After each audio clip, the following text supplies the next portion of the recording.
Hello and welcome to the RTCC podcast, where we shine light on relevant college and career information parents and scholars need to know. Today, Megan Sotelo and Amanda Harmon are co-hosts of the show as they speak with two outstanding Uplift alums who are navigating the COVID-19 pandemic as first-year college students. Hi everyone, my name is Megan Sotelo. And I'm Amanda Harmon. Amanda and I are alumni success counselors at Uplift Education, where we work with our alumni to help them get through college and also get them connected with our career team if that's the path that they chose. Yeah. And so today we are actually really excited to be co-hosting, and we've had the opportunity to have two of our alums that Megan and I have worked really closely with over the past couple of weeks. And so we're going to be having Nancy Rodriguez and Lindsay Del Campo. And so they're going to talk today a little bit about what their journey has been like during this whole COVID pandemic thing, and just kind of give us some insight on what they're doing, how they're adjusting, and how we will all be moving forward. So hi, Nancy and Leslie. Welcome to the show. Hey. Hi. Nancy and Lindsay, we're super excited to have you on today and just to chat with you. As you guys know, Megan and I have had the opportunity to get to know you, but we really want to take the time to allow you to share your story and let our listeners get to know you. So if you don't mind, just start off by telling us what Uplift High School you graduated from and what college you're attending. So my name is Nancy Rodriguez. I graduated from Uplift Luna 2019.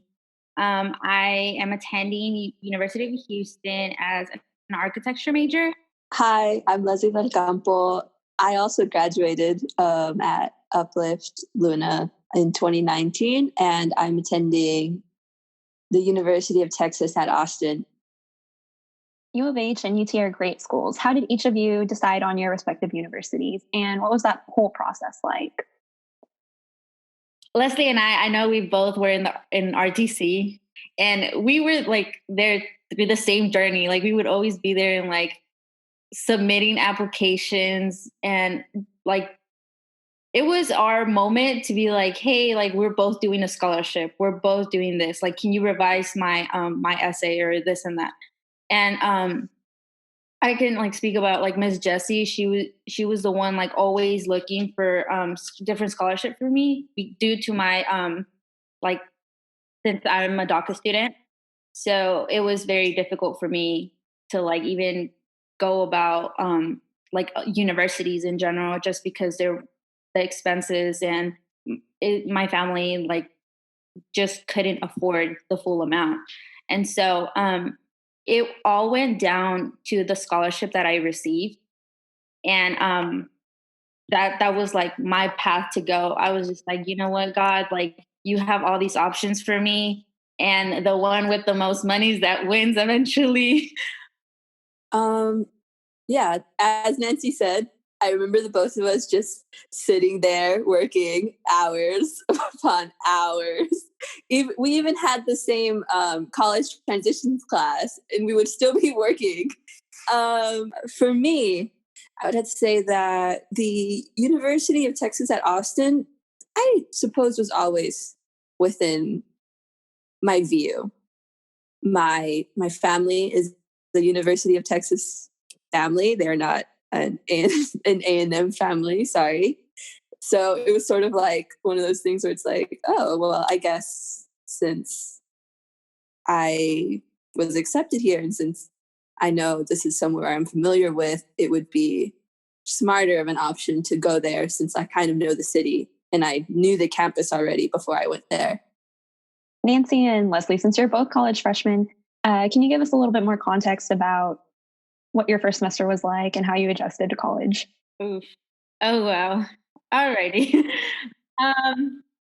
My fall semester was quite of a journey, just because as an architecture major, I was walking into class thinking, oh, everything's going to be easy, fairly easy. I like math. I like to build. I was just okay, keep going. Next thing you know, we have constant projects back to back. And it's just we would still be working on a project and the next one was already introduced. So it's you don't finish a project and you're already starting a new one. And so that was a lot to handle. And majority of the part, it was just me not knowing what I was getting myself into. There was a lot of things that I wish I would have known. Like, for example, I spend a lot more money on materials and like Uber, and I didn't know transportation was something that architecture really like needed. So I had to find like Uber rides or find like friends that drive. I had a lot going on my first semester, which was really intense. But I don't know, something just like I was like, you know what? I really want to be an architect. Like, I'm not gonna stop here. I already started. So what's like the point in like just like stopping? And it's I don't know, that just kind of kept like me going. And as everybody told me, like first semester is like everybody struggles. Like there's no one that's just in there walking and they know what they're doing. And like since I went ahead and started it in my own major, it was just like, okay, like you're already set in this path and you already started and you have other competitions too. So obviously everybody's looking around to see, hey, who's the next one to drop out? And obviously you don't want to be that person. So it's like you just keep on going and you just keep on striving to do better, you know? Sounds like a lot, honestly. Yeah. Oh man. For me, I don't think it was as centralized of an issue. I feel like that comes with being in your major, honestly. Mine was more of an adjustment of like being in a city that I necessarily didn't like see myself in, really. So it was sort of an adjustment of trying to find what I liked about the city and see how I could basically make it my own. And other issues were probably just like the workload, trying to figure out my schedule, and like my schedule that I had my first semester did not fit my lifestyle or my sort of like sleep schedule at all. Even though I started classes late, it was a mess. Is the best way to put it. I think just like first semesters are always going to be a mess. There's always going to be something going on just because it's new and that's something that you've never experienced before. Do you mind just quickly sharing with us how you managed to manage your stress and make that adjustment? And then could you just phrase like things that you did differently or things that you added to help manage with your stress? I just went about like my daily life. Like I was just like, you know what, it's a new day. Like we just have like I just have to keep going. And I even talked to like majority of my counselors because obviously like as freshmen, everybody is in the same level. Like everybody's just like, what am I supposed to be doing? Like I have a planner, but I'm not like going according to my planner. Like everybody's just trying to adjust to this new lifestyle. So with my friends, we all felt the same way and we started playing volleyball to kind of release that stress. And we just started hanging out and it became a habit. It became something that it was so minimal. Like, yes, we just go play volleyball and then come back to work, but it was something that gave me relief. So it just became more of like, you know what, the next day, we're just going to go play volleyball, like after we work, and then we'll come back and work. And then that's just how I like came to be and not like giving up, you know, it was just like, that's something to relieve my stress. So why not go about it? Honestly, I feel that I just let my first semester do whatever it wanted. And then in my second semester, that's when I kind of flipped my schedule a little bit and started classes early. And then basically gave myself like the entire day to catch up on my work or do any homework that I needed to do. And that honestly ended up working until it didn't, which is when we had to go back home. So we're going to fast forward a bit to a few months after you finished your fall semester and the COVID-19 outbreak starts to happen. When did you realize that COVID-19 was starting to get serious? And can you walk us a little bit through those moments when you started to realize this is kind of going to be a big deal? What were you thinking and how are you feeling? Yeah, I was on campus because I remember that weekend I had a test on Saturday but like before this, my friends and I were talking about it and we really didn't think so much about it. We were just like, I mean, we're always in the architecture building, like we really can't get the virus. And at first it was like a joke, and then because we had like finals and a whole project to turn in, so we were really not like so much into the topic. And then when I realized, like after my test, I was just like surprised. I was like, oh, like this might be like, it may be something. And but I had to go back home. They emailed like my mom, they emailed me, and they were like, yeah, like classes are going to be canceled. And obviously the first week everybody was like, woohoo, like no class, like yeah, we're not going to be in classes, we're not going to show up, like our finals not going to be turned in. But my mom was really, really concerned. She's like, you're not going to go back, like I'm not going to let you go. And I ended up convincing my dad to go get all my my dorm stuff, because I was like, that's more money that we're going to get back if we like take everything out this day. So we ended up going, and it was like, I don't know if you guys watched The Walking Dead, but it was like that silent, and it just terrified me. And I was just like, you know what, mom, this is really getting serious and we have to stay at home. And ever since then, we were just like, yeah, we're not going out. I guess I'm in a unique situation where I have friends that are like all over the world. And then I also talk to like a few international students. My roommate is from China too. So for me, the conversation of the coronavirus came almost immediately. Like I knew since January that it was a thing and it was very serious. Well, maybe not January, maybe early February. Sorry, let me not over exaggerate. And my friends and I, we were talking about like how people that are traveling in Europe, they went to Italy and they were like, oh my gosh. So for us, we were like, it's going to spread. We sort of already knew. And I think the first instance in which I sort of understood the severity was when the city of Austin decided to declare like a state of emergency. And that's when they canceled like all big events. They canceled South by Southwest. They canceled like Explore UT. And we're like, this is an over exaggeration. Like this shouldn't happen now. No, this is actually where it's supposed to be. Like we need to like stop everything. And I remember there was two distinct moments for me where I realized it was getting a lot more serious. One was when South by Southwest was canceled, but another was when I was actually studying and there was like TVs around where I was studying because I like noise when I study. And I looked up and I was watching the news and Harvard had like canceled or basically told everyone, go home. You're having online classes. And when I saw that, I'm like, oh, we're all going to have online classes soon. So I kind of told my mom and I told my family, I'm like, look, I'm going to go home soon. So we need to figure out a plan right now before things get crazy. So for me, I guess it was always a possibility. I just didn't know when it was going to be. What was that conversation like for you and your parents when you had to tell them that, you know, you were coming back home? My mom was definitely happy that I was coming home. She missed me, and I hadn't seen her a lot that second semester. So she was like, yeah, I can't wait till you're home. And then we were just talking about it, and my dad had no idea what was going on. He's a construction worker, so he's like in a whole different world. But when my mom and I were talking about it, she was like, hey, have you heard about this? And I was like, yeah, mom, like it's really getting serious. I was like, we really can't go out. And at first she was like brushing it off until I kept on showing her face, like either Facebook posts or like Instagram posts or like even TikTok videos that I would show her. And I'm just like, look, mom, like this is real.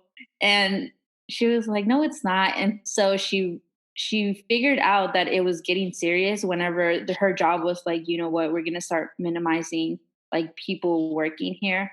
And so she was a food prep, and so they only gave like each person one day out of the whole week to work.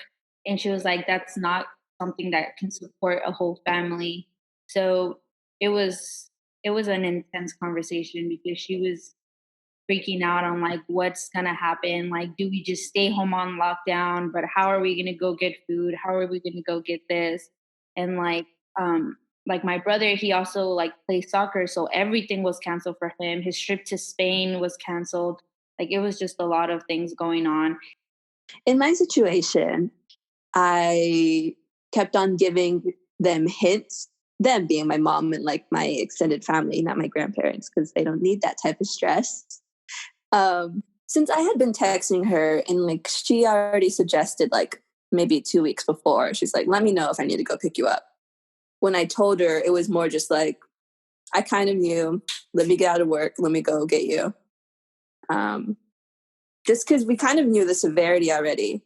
We just didn't know whether or not I would feel comfortable going back on the bus, which I didn't. So it was more of just an expected result of what happened because of all the added anxiety within like it was like 30 minutes within me waking up is when I got everything. And it was just like a full-on panic mode. I'm here packing all my things. It was crazy. So it's now been about a month and a half since you've had to move back home. I would love to hear how you've adjusted to online classes and being with your family. And I know that can be a little difficult. So how are you navigating those various responsibilities? I'm so ready for this virus to be over. I just can't deal with it. I'm so ready. I need my freedom. It's definitely something, especially at a Hispanic household. That there's a lot of noise, and it was really hard for me to convince my family to go into a room right now and not say anything. But overall, I'm just like, you know what, Mom? Like, I have online classes. Like, I have a FaceTime that I have to like get to for my attendance.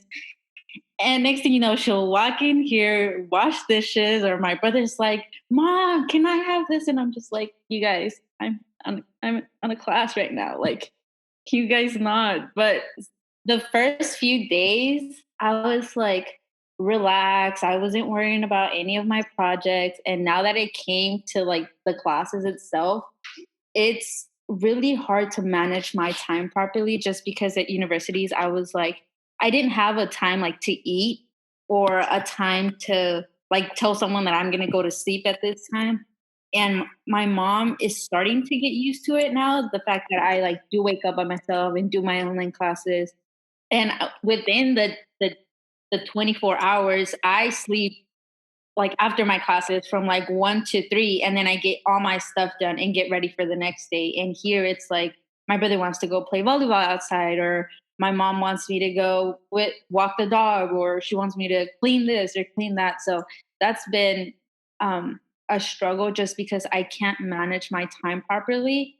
Or like testing wise, when it comes to like my online classes, I'm just like, Mom, like I have to take the test and I really have to focus. And this is actually going like towards my grades. And when it comes to school, my mom's like, you have to focus. So like if you need us to move out like to a room and just like not get out of there, like we will do it. And so that's one thing that I appreciate from them that they got now.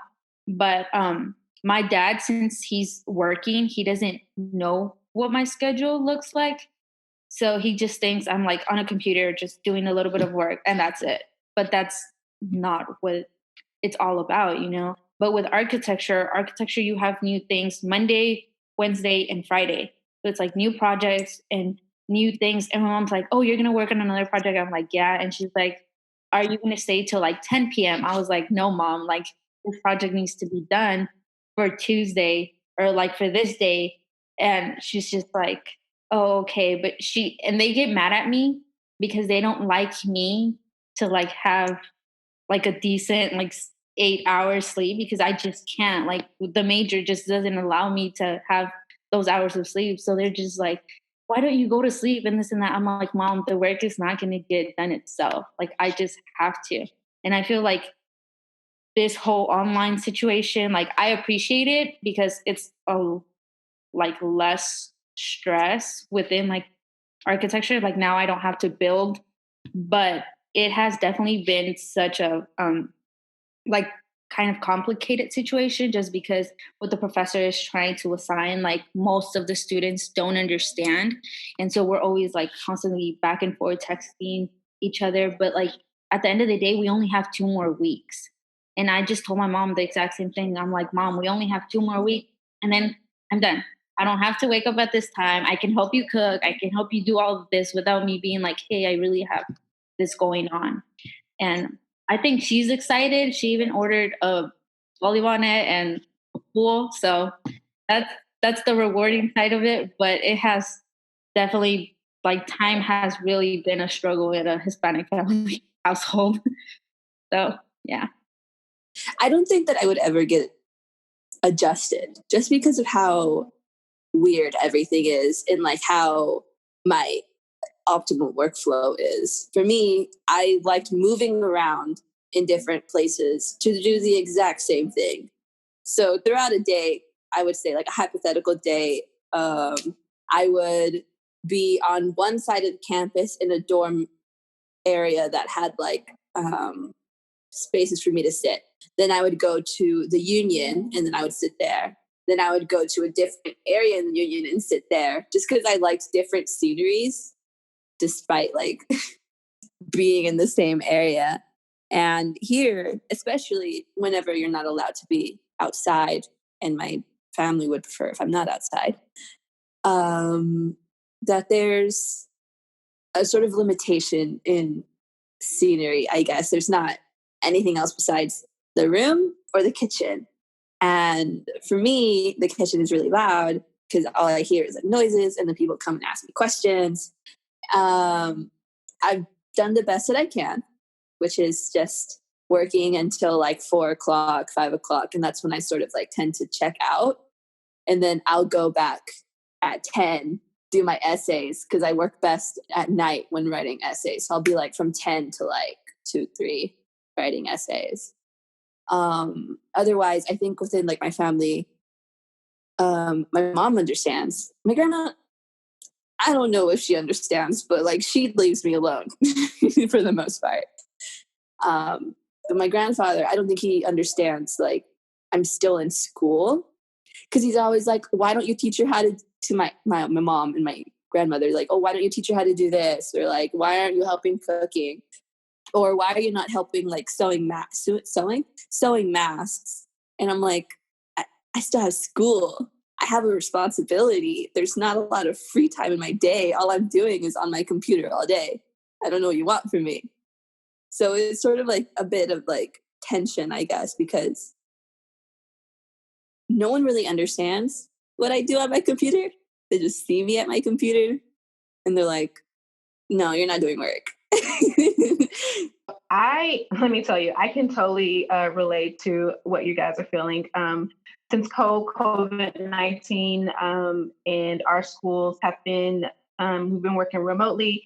I've actually come back to East Texas and I am working from home with my parents, and my dad literally doesn't kind of understands like what I do every day. And so it's definitely a challenge for me as an adult. So I can only imagine how you guys feel.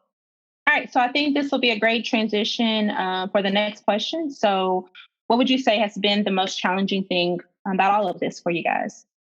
I think the most challenging thing for me was realizing that I actually wanted to be on campus.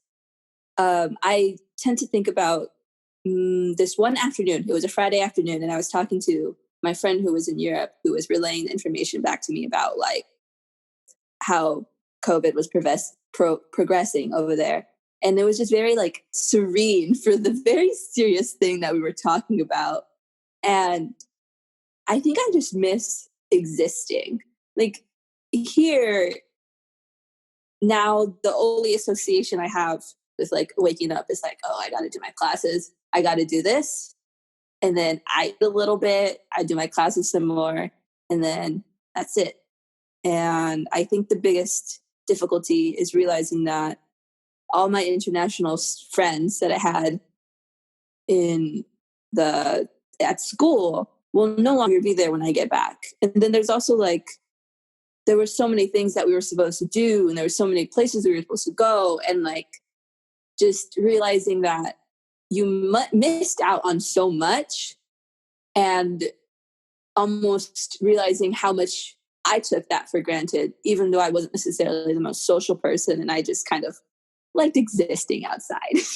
So I sort of feel for the seniors and for people that like this is like one of their last semesters to exist somewhere they have been there for like a very long time. So it's crazy. Yeah.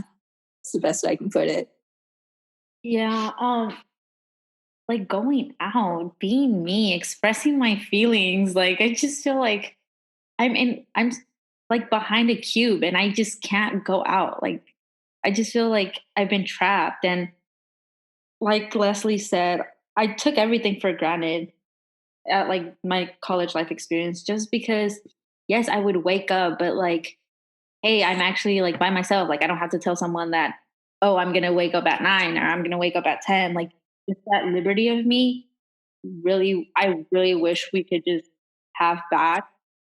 Yes, I do love my family. Yes, I love spending time with them, but I just came here to visit and I do not want to stay here that much. Um, it's just been a struggle like all around, like timing, like trying to get school together, finishing strong with all of this going on. Like that's just like it's just getting to me, it's been the worst challenge. And obviously like I've been getting like stressed because I'm like, how long is this gonna be? Like, do I have to like plan for like several more months? Like, what is my headspace gonna be like with all this going on? Like, how fast is this gonna get resolved and whatnot? Like I miss just meeting new people in general. I miss like talking to my professor or like cutting paper, for crying out loud. Like even though I at some point in my architecture experience I've been like, oh my god, I'm tired of cutting paper. Like I just wish I was in that place like now instead of being in like a house, just trying to figure things out online. That's just been the most challenging part. Yeah, I definitely understand, it being hard having to stay inside all the time. I'm a person who I'm always on the go. So this has definitely been something that's been a little bit hard for me, especially not knowing how long this is going to last, and that kind of thing. But even when you can't see the path going forward and know a timeline of how things are going to turn out, you still have a goal. And that hasn't changed. So as long as you're taking steps to move towards that goal, you can continue going on your journey. What's keeping you motivated and hopeful to look ahead? Yeah, I just definitely think like if I don't do stuff myself, like that degree is not going to be that degree is not going to have my name. It's it's only my say if I want to have that piece of even though if it's just a piece of paper that my name on it. Like it's just me wanting it. It's not because my parents are like forcing me to do it. My mom has always known me and always described me as the person that I don't have to tell what to do. Like you just do it because that's what you want. And so I just think like even though like we're going through this epidemic, I feel like if I don't wake up early enough, like what's it going to be of me? Like what am I going to do the entire day? Just sleep? Like I have to have at least some like connection and like going on. So I just think that me myself, I just have to find something to do. I have to know that I'm doing something good. Like I want to be someone. I don't just want to sit here and just not do anything. And like the homeworks, like I said, it's only 2 more weeks left. And then I have a whole month to myself. So like what can I lose? Do you know what's going to happen in the future? No, right? So like why don't you just experience it yourself and like keep going and striving? Because at the end of the day, it's you. It's you who's going to like make good out of it. Yeah, that was good. Man, I feel like I don't have to answer. I'll try my best though. Unlike Nancy, I don't think I have a clear motivation. For me, I'm just going on and doing my classes because that's what seems like the best option right now. I've seen a lot of people um, posting on forums. They're like, if school is not going to come back, I'm going to pause my school until like this pandemic thing goes away. And I'm just like, oh my God, people are really making like very dangerous decisions now when we're still not even done. And our school honestly doesn't have a clear plan either. They're like, well, we're opening up registration, but this might change. We don't know. So for me, I think just going on and trudging, I suppose, and taking one day at a time is better than, I guess, trying to find a long-term goal to achieve. Because frankly, within these few months, we don't know what's going to happen, and we don't know what's to come of like a second wave of COVID or anything like that. I think for me, it's just focusing on what can I do now? And then how is that going to get me to the next step, to the next day, and like just see how that's going to work out. Play it by ear is the summary of what I had said. Nancy, Lindsay, you are just two out of millions of students that are actually kind of dealing with the adjustment of moving back home, or, trying to decide if they're going to stay on campus. So, like, what would you say to your peers who are navigating the new life of being a college student? What I would tell them is to just like keep going. Like, I know my like household may be different than someone else, but we just have to like push through, and like we have to like be in their shoes, know what they're probably going through, and like how maybe for me it's like been okay, but for someone else it could be worse. Like maybe they don't have internet, or maybe they're trying to like get their online stuff together, but they don't have like the resources. So I just think like for those who do, and like my friends, like which they do, like to be thankful and to appreciate like what we do have at the moment, because we never know what could happen. We could be in a better situation, we could be in a worse situation. So I just think like keep going, like no matter what, it's not the end. Like we still have like shine to show to the world. So I just think that's something that we should like keep going and like not giving up, because it's just like I said, it's like a bump in the road, and there's going to be many more, but it just has to like take into consideration like what like route you want to take. Like, are you just going to go over it? Are you going to find yourself around it? Like it all depends on like how you're going to take it. I think first of all, to always remember that what's happening is serious, no matter like how far into like stay at home orders we are and things like that. And to always like be mindful of like the situation at hand. Although I feel like everyone around me is very mindful, and to just, I guess, sort of understand and realize that you do not have any control over this. Like you could have not predicted this would have happened in like your wild, well, I mean, no, memes predicted it, but we don't take those seriously.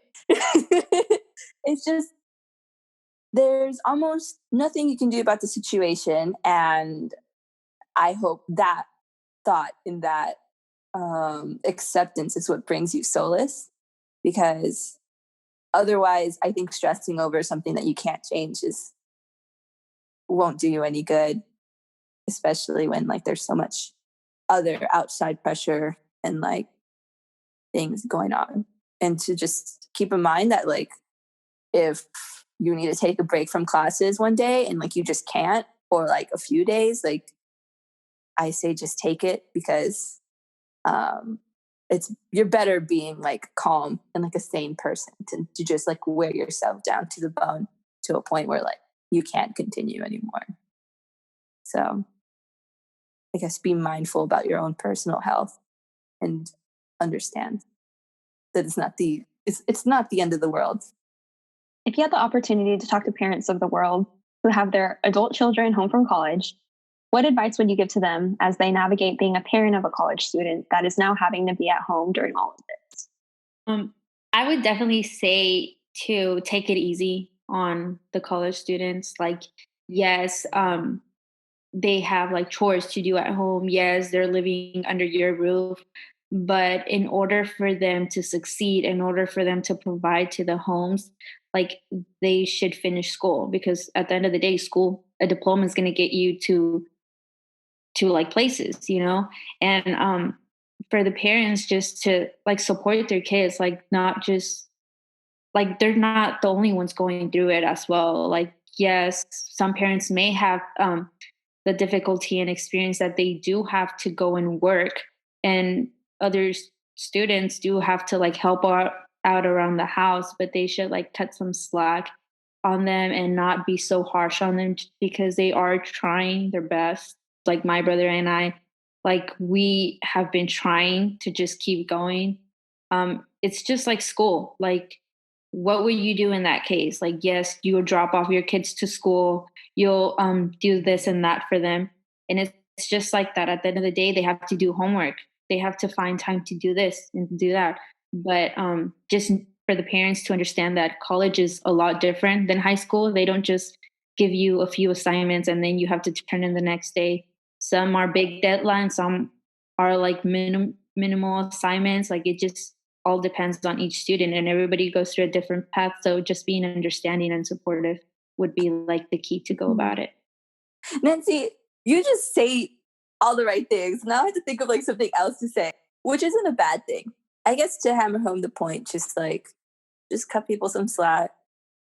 I know sometimes when you look at your child, you may see them doing something like being on their phone or like happen to play in the game. Like, I think understanding that sometimes they need that break, or sometimes they are doing something that you just don't understand. Just work with them as best as possible. It's not a situation in which a lot of people want to be in. And to also just try to understand that they're also working through the kinks out as well. There might be something they're struggling with.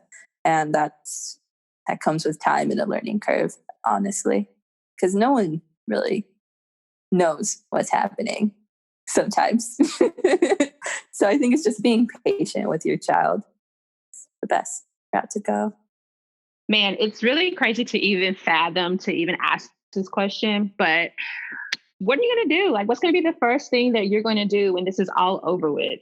Oh, Lord. I will first and foremost, I will run around in each store and literally just like go crazy. Like, I just want to go shopping. I want to go hang out with my friends. Like, I just want to go have like little lunch dates.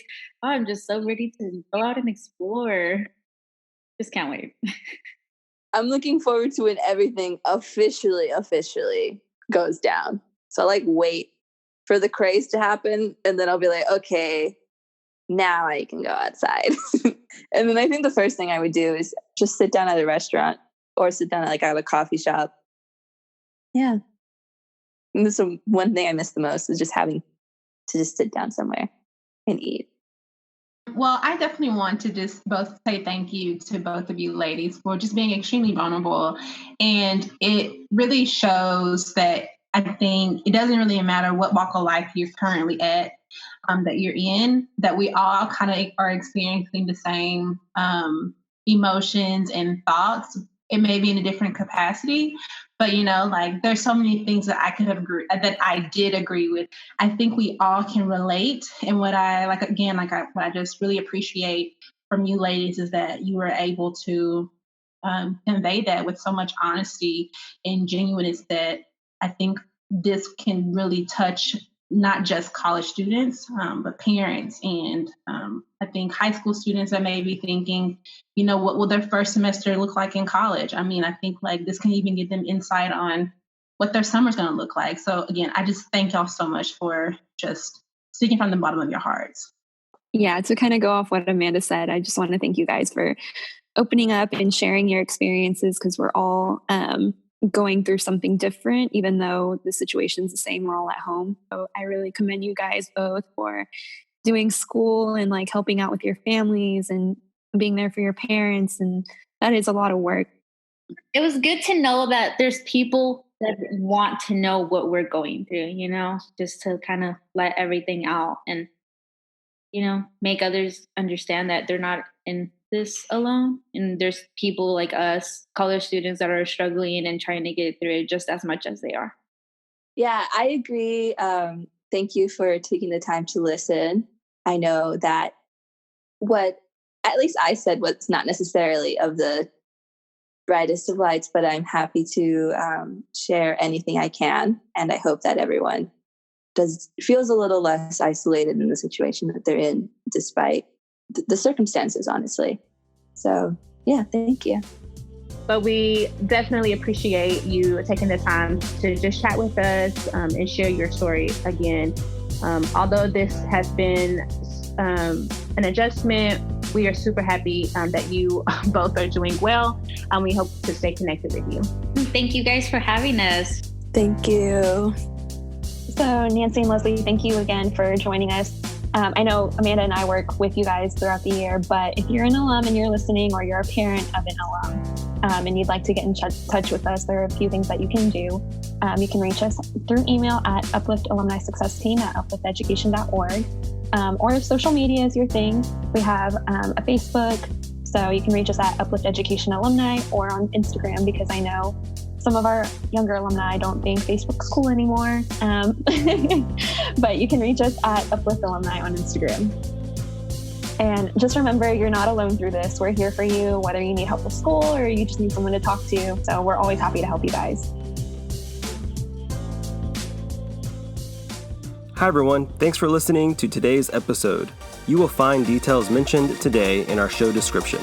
If you have any questions or would like information on what we discussed, please email us at rtcc@uplifteducation.org. Also, we understand navigating life, wellness, and education may be a challenge right now.